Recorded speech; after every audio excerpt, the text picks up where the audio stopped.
the guys these days, there's laptops, there's mobile phones, there's the system, and I think the military has done a lot of retooling in the fact that they understand that you need contact with people at home.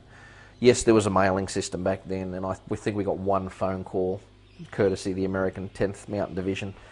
But we were very much isolated.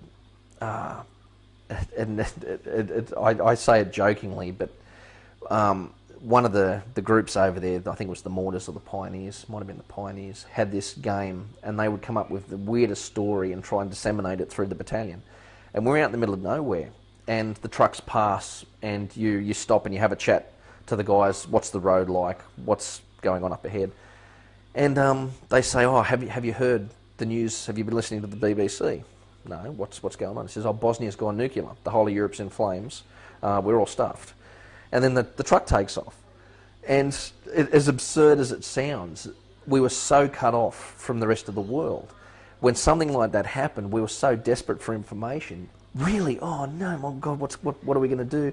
Are they going to send us home, or are we going to, are we going to be flown up to Europe to deal with all that or whatever?